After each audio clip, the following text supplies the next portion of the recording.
Hello, everyone. This is Rose. Today's topic from the Book of Life is your love, supernatural, super spiritual thing.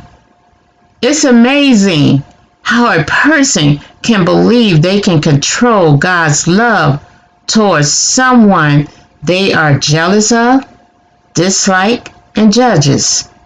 Obviously, they don't know God's supernatural, super spiritual love. Let's take a look at this short story from the Book of Life. Trina, don't let me have to call you a third time. Come eat dinner. You know your siblings is waiting on me to turn my back or walk out the room before they pick from your food. So get your butt in here now. Okay, Mama, I'm coming, shouts Trina as she keeps trying to pull out her loose baby tooth with her fingers. Trina is the fifth child of 10 kids. She did not grow up with her father in the home. He left after her mother gave birth to their sixth child. Although Trina's mother gave birth to 4 more kids, their father did not live with them as well. He would come over on occasions to spend the night. Trina's house was always busy with 10 kids running around, complaining and fighting over everything. Trina's mother escaped from the noise by spending the majority of her time locked in her room. Can't blame her with 10 kids. Trina was the meekest of all her siblings. She has always been compassionate, patient, considerate, and giving. Throughout Trina's school days, classmates thought they could use her as an example to show off with other students by flexing their muscles and bucking up against her. Those classmates soon found out she only turns the cheek one time before showing them that living with 9 very aggressive siblings has taught her a thing or two in defending herself. This pattern of behavior appears to follow Trina into her adult life. Trina never worked at any job less than 6 years. She was just a dedicated, faithful type person. She would work at least 6 to 10 years at one job location. She always noticed there was a pattern in her co-workers' behavior towards her meekness. They always made her the butt of their jokes when they were around other co-workers. Trina normally would smile as she shakes her head before walking away. She did not take a lot of things offensively, although the person was trying to be offensive. See, Trina was like this. She had this type of mentality. You can't run from people. It doesn't matter where you go. Different faces, same personalities.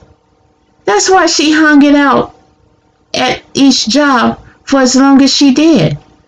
Because she knew by getting mad at a coworker or a boss or someone and running to the next job was not the solution. Guess what? When she get there, she gonna find the same type of personality traits in the faces of different faces, but same type of personality traits. So you got to learn how to deal with it, how to survive. And that's what she did. Trina accepted the fact that this is how people act, especially around someone who is meek.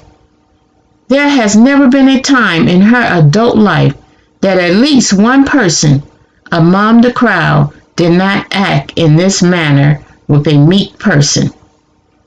Trina, she likes to call these people bullies because that's exactly what they were, bullies. She realized early on in life that bullies love when the spotlight is on them. And they all seem to follow the same method in having the light shine on them. They would find the meekest person they knew within their circle of friends to embarrass them or make them the butt of their jokes. Because in their minds, in these bullies' minds, meekness means weakness. They thought a meek person was a weak person. And they figure, okay, I don't even have to be a strong person to pick on a bully, because they're so weak, they will see me as strong. They will think I am strong. They will make others around me see me as a strong person. So even weak people picked on meek people in order to flex their muscles and make themselves look and appear to be a certain way.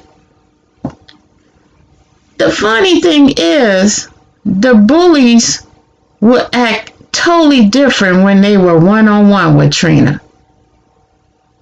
I mean, these people would be the nicest, kindest people to be around when they was with her one-on-one. But let me tell you, even though they was nice when they was around her one-on-one, but baby, let me tell you, let somebody else join in the mix. Let a couple of more people join in the mix. That person who was nice, oh, it was like lights, camera, action. They transformed into this person that was totally opposite of who they are one-on-one. They became this bully. Trina is usually a strong person and takes what the spotlight bully whores do to her with ease. Yes, that's right. She nicknamed them spotlight bully whores because that's who they are. One day when Trina was alone in her backyard, she goes in her backyard to have some me time for relaxation, to get away from the day-to-day shuffle. And she had a glass of wine.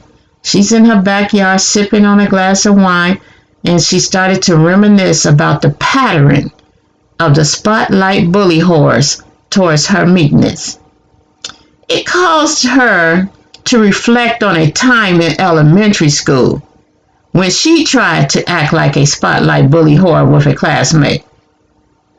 Trina this has been done to her so often till she decided to give it a try to see what it is. She wanted to know what the people gained from acting that way.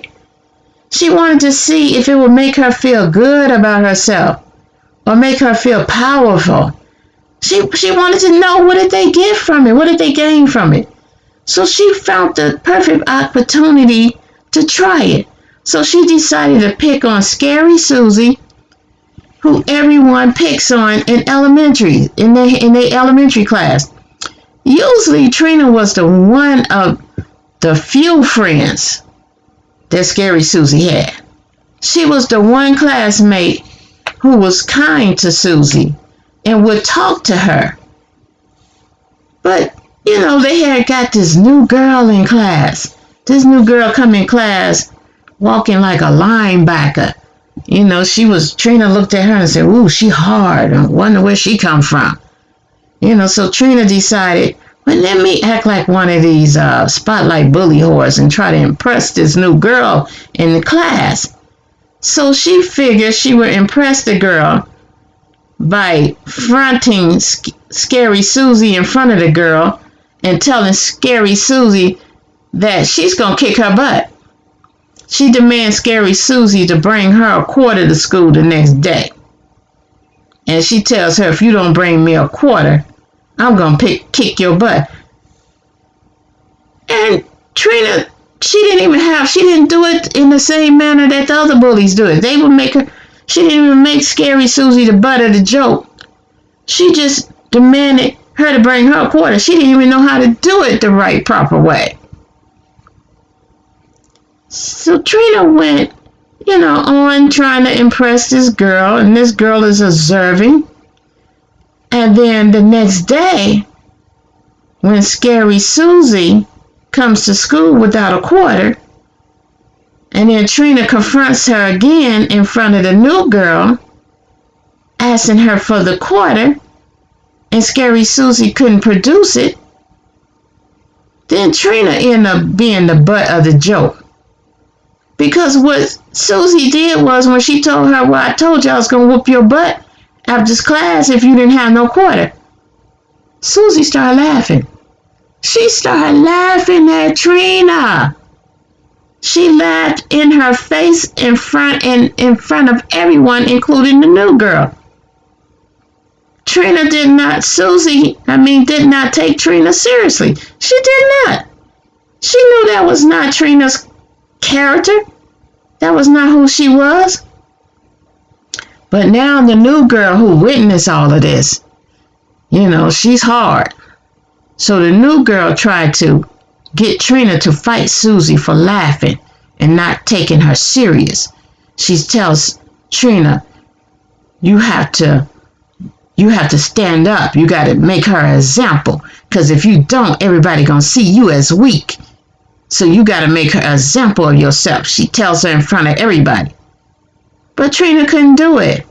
She couldn't bring herself to hurt Susie for doing nothing to her. Trina realized she wasn't cut out to be this type of person.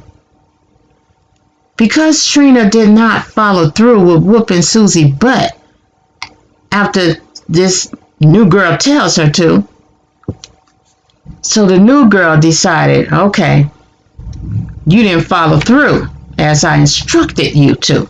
So now, if I don't do something, I'm going to look bad. So the new girl perceived that Trina was weak and felt she could make a name for herself by picking a fight with Trina after school. So now she got to live up and honor herself in the same way that she told Trina to honor herself, and Trina didn't do it. So now she picks a fight with Trina after school. Oh, why did she do that? Baby girl soon realized that Trina was not weak. Trina kicked the new girl butt up and down the street in front of the school and in front of all the students. I mean, she whooped her butt good. So Trina, she's still, she's sitting in the backyard and she thinking about that moment in time. And she thought back and how she realized that from that lesson, that's when she realized she was different. It didn't take her to get to adulthood and walking away from the people on the job. She learned it early on in elementary school that she was different. Even Scary Susie could see she was different. Trina no longer tried to fit into the status of the spotlight bully horse. Trina laughed out loud among herself while she was sipping on that wine. She said, it was funny to her to look back and see herself try to be the same thing that she disliked about what other people and how they did her. But she just accepted it and brushed it off. She laughed about that. It was funny to her. In Trina's adult life, she has always been caring and giving to her friends, even if they had moments of using her to gain fame as a spotlight bully whore. But what really hurt Trina, is when someone whom she felt was a dear friend plotted to destroy her character and name due to jealousy. That's what hurt Trina when she experienced that. Barbara Jean and Trina had been close friends for over 30 years. They never missed a day talking on the phone to each other. They always were out shopping together, attending events together. Also, they went to college together. They took the same classes together in college, volunteered for the same nonprofits. They were two peas in a pod. Trina had no idea that her best friend was a snake in the grass, hiding her true, authentic self. Barbara Jean would try to defame Trina's character with lies.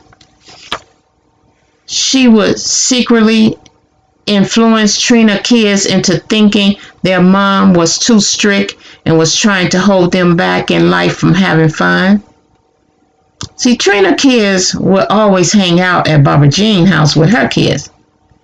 Trina didn't think nothing of it because both families were close.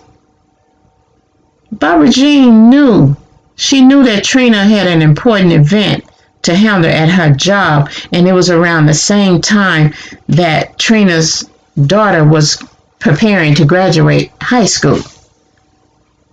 So she knew that Trina was trying to figure out how she was going to get everything done in a timely manner.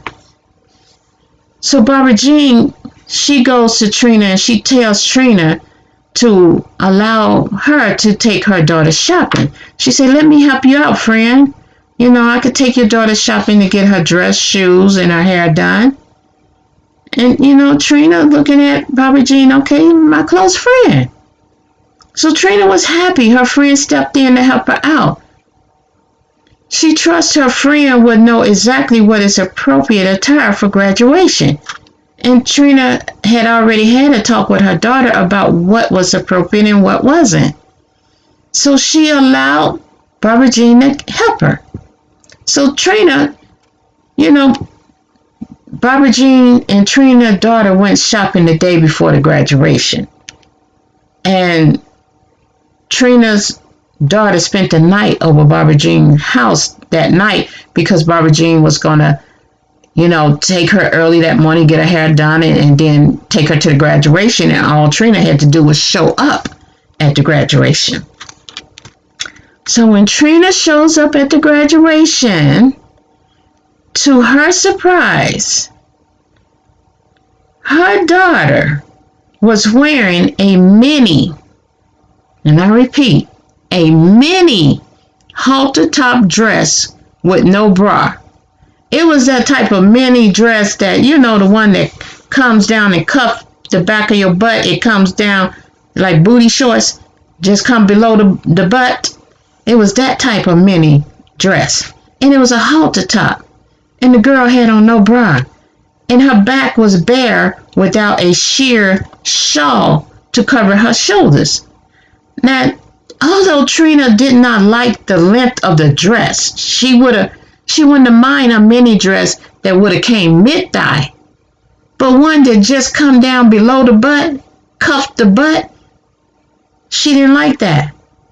And she wouldn't have minded the bare back if the girl would have had a sheer shawl to cover her shoulders and her back. And then on top of that, her daughter was wearing red 4.5-inch heels with matching makeup. So from that you can see her daughter had a bunch of red stuff on her face that was not well blended into her skin to make the makeup look natural. And the thing is, red is not a sin. I know people in church, they don't like people to wear red makeup because they call it the devil's makeup. But no, it's not. Red makeup can look just as beautiful and natural and nice as any other, you know, color they put on their face. But a bunch of red makeup on a teenage girl and is not blended right. Big red lips, big red eyes, big red high heel, 4.5-inch shoes is not appropriate for a high school graduation. And so here Trina was just stunned. She didn't know what to say, but it was too late. She couldn't do anything.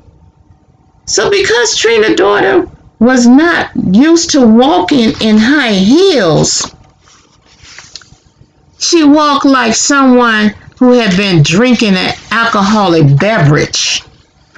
And she was looking like someone who had been walking the streets all night. After the graduation, when Trina tried to express to her daughter her clothing was not appropriate for a high school graduation, her daughter moves out of the house. She gets mad at her mama and moves out of the house because, see, Barbara Jean had been talking in her ear, making her kids, Trina kids, feel like they mama don't care for them or don't want them to have fun and is too strict on them. So her daughter, 18 now, graduated high school, decided she gonna move out of her mama house and in with Barbara Jean, somebody who she feels is a hip, cool, fun mom who gonna let me do whatever I want to do, who see me. You know what I mean? Who see me. But guess what? Her daughter gonna soon see Barbara Jean. It only took Trina's daughter 6 months of living with Barbara Jean when she finds out Barbara Jean was no friend to her mom. Well, 6 months is a long time, but I guess when someone is speaking into your spirit and making you see your mom as the enemy, it's going to take about 6 months to unbreak it. So it took her 6 months. And then Barbara Jean's daughter began to see, Trina's daughter began to see the real Barbara Jean, and that Barbara Jean was no friend to her mother. Trina's daughter would overhear Barbara Jean talk on the phone about her mother. She couldn't believe the nasty things she would overhear Barbara Jean say about her mother. Trina's daughters realized that Barbara Jean used her to hurt her mother. She felt so bad and ashamed that she participated in hurting her mother. So what did Trina's daughter do? She went back to her mom. She went back apologizing. And see, Trina, open heart. She gonna accept her baby back? She knew that that was a lesson her baby had to learn. Because see, Trina knew that when your kids don't learn from your wisdom that you impart in them, then they gonna learn from life. And when you learn from life, the price is a more higher price to pay than from the wisdom of your parents. So she knew that. She said, okay, let life teach her. Let her go. That's what she want to do. Let her go. Because when you have nothing to contribute to that household over there other than your presence, and you laying up, and this woman has to feed you, and there's extra on that household because of your presence being there, more on the utility bills, more on the water bill, pretty soon she gonna change towards you. And that's when you gonna soon learn, baby girl. That's the way Trina saw it. So she stepped back and let her daughter do whatever she felt she needed to do, because she knew eventually she was gonna come back running to her mama. And just like the prodigal son, she opened her doors for her daughter when she came back. That experience eventually brought Trina and her daughter closer together. Trina was able to gain insight as to why people had changed towards her in a negative way without them having a problem with each other. She didn't have no problem with these people, but they changed towards her. Trina's daughter overheard Barbara Jean lie on her mother by talking about her mother's character, morals, and beliefs in a negative way. Trina always noticed that Barbara Jean strived to outdo her or be better than her in their shared endeavors. Trina was not a competitive person, so it did not bother her. She strived just to give her best for the cause, not to compete. She was not there to compete with nobody. She was there to do a job and do the best that she can do. But Barbara Jean was there to compete.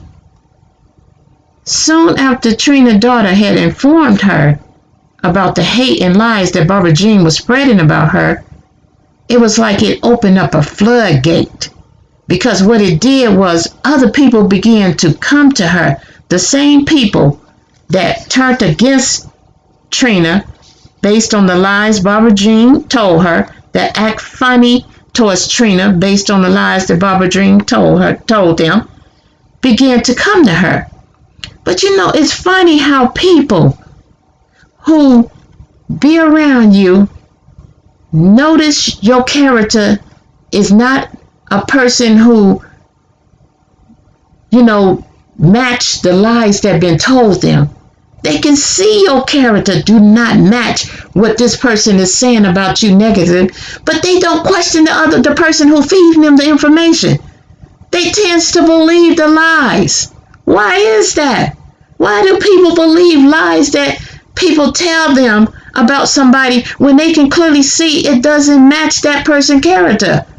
It's like, use common sense.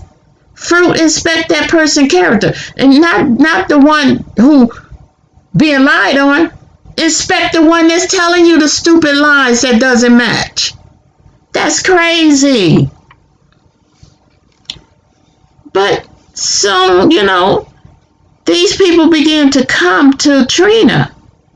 They come to her and they begin to tell Trina, begin to express to Trina the same thing that her daughter had said to her after staying 6 months with Barbara Jean. These people cautious Trina by letting her know that Barbara Jean was not a true friend to her. Trina was hurt. She was hurt, and she did not understand what she had done to warrant this type of treatment from Barbara Jean. She didn't understand that. As Trina began to spend time meditating, because see, that's the only thing she knew to do to get this off of her. Because when it's somebody close to you, a close friend, or even a family member, when somebody like that hurts you, it troubles your spirit. It's like a weight that's on your spirit, and you don't know how to shake it. And the only way to shake it, Trina knew that she had to go into meditation and she had to start praying. She had to pray it off of her. She had to get and seek God, kneel before Him, get in His presence in order to get this off of her. So as she had spent the evening meditating and praying, Trina went to sleep that evening. She went to sleep that evening and she had a dream. In the dream, Trina could clearly see that Barbara Jean was jealous of her welcoming spirit, her willingness to help others without expecting anything in return. She was jealous of people complimenting Trina. So here Barbara Jean is jealous. She didn't like people to compliment Trina's work performance or her organization skills. She was jealous of Trina's housekeeping skills. Trina was very picky about keeping a clean house, and she is a good cook. Trina is a good cook, and she knew she was, and so did everyone else. And Trina was always constantly entertaining family and friends at her home because she loved to cook. She made her happy when people enjoyed her food. And her being a giving person, she always invited people over for the holidays, and they didn't have to bring anything. She did everything. She did all the cooking because it made her heart feel glad to know that she can share a meal with them, and they truly enjoyed it because they kept coming back. Barbara Jean was especially jealous of what she perceived as the favor of God on Trina's life, simply because Trina would pray about something, and it appears to Barbara Jean that God would answer Trina's prayers right away. But when Barbara Jean prayed about something, she felt like God took forever to answer her prayers or didn't answer them at all. So instead of her trying to get closer to God to see what she was doing wrong, she gets mad at Trina. She want to take it out on Trina. I'm going to put some hate on Trina because God seemed to be answering her prayers. And he seemed to be answering them right away. And see, I'm a competitive person. I want God to only answer my prayers right away. And I want God to show me favor and not her. I'm competitive. Love me. Love me and only me. She was selfish and competitive. When Trina confronted Barbara Jean about all she had heard and learned about her being against her, Barbara Jean did not deny it. She simply ended their friendship. She just ended the friendship. She stopped being Trina's friend by ghosting her. She decided she wasn't going to call her anymore. She wasn't going to come to her house anymore. She wasn't going to be at any event she was at. She didn't want to be around her. She didn't want to see her no more. You know why? Because she was feeling freaking guilty about what she had did to her best friend of over 30 years. She was feeling guilty. That's why she ghosted her. That was to help ease her own guilt. That's what she was doing. But she did Trina a favor by doing that. Go ahead and ghost her. Trina wasn't losing nothing. She was the one who was being the more kind, generous friend. She was the one who was giving her all. Barbara Jean ended their friendship, confirmed to Trina that all she had heard and received spiritually was true. Trina refused to allow the way Barbara Jean feels about her cause any discomfort in her life. She said, I heard it. I got on my knees and I prayed about it. And now that she ghosts me the way she did, and she didn't even apologize, didn't admit to it, but she admit to it by her actions. She didn't deny it, but her actions spoke very loud and clear. So Trina's way of bringing closure to their relationship was to pray for her friend, her ex-friend. She simply prayed for her. And you know, when you pray, you're not praying against that person. You praying for that person, because God ain't having it. You cannot get on your knees and go to God and pray against a person and think he's your hitman to handle that person because they did you wrong. That's not what Trina did. She prayed for her. Trina is a person who is obviously walking in the light of God's love, and it appears that it is the only light she wants to shine on her. That is the only light she wants to shine on her. She tried to do that spotlight bully horde thing, but she soon found out in elementary school that it was not for her. And everyone around her knew that was not her character. God's love is a supernatural, super spiritual love that no one's hate or lies can manipulate or control. They can't do it. Trina prayed that Barbara Jean diverts her focus to attaining the light that darkness cannot dim, which is God. She prayed that Barbara Jean change her focus and get into a relationship with God. If you like what you see he's doing in someone else's life, if you like that, then don't hate on that person. Just try to have the same relationship with him. Try to. And then guess what it's going to do? Open up your eyes and your understanding and your spirit to see that he loves you too. That his light is on you as well. And that his favor is with you also. That you are no different from the person you hating on because you think that person is getting special treatment. Is getting a favor that you're not getting. You want to know why you're not getting it? Because you are not receiving it. You're not believing that he's giving it to you too. And see, it is your unbelief that is separating you from him and causing you to be blind to see that his light shine on you too. That his love is with you too. So you so busily trying to hate on the one that you see it with. Let the light that you see on that person and the favor and love you see on that person, let it build your hope. Let it build your faith in seeing that this is a God who can do this. Not for just for that person, but for you too. See, let it help you to see something good and positive that you can have in your life. But instead, what you do is you try to hate on that person. You try to dim that light. Baby, your arms are not long enough to box with God. You cannot dim the light that he shines on another person. You can't. Nor can that person dim it on you. Dim his light from shining on you. Even with all the hate you gave to her. Even with all the things you gave to her. She was smart enough to know that the light is still with you. He is still your God too. She prayed for you. That's what she did. She didn't hate on you. She didn't pray against you. She prayed for you. She wants to see her God bless you in the same manner that he blessed her. See, that's the thing about being in a relationship with God. You ain't jealous of the love he gives to someone else.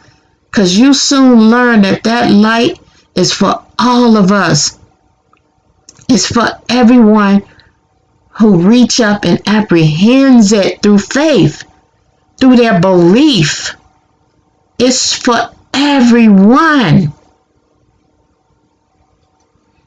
Trina prayed that Barbara, like I said, would divert her focus and see God as being her God.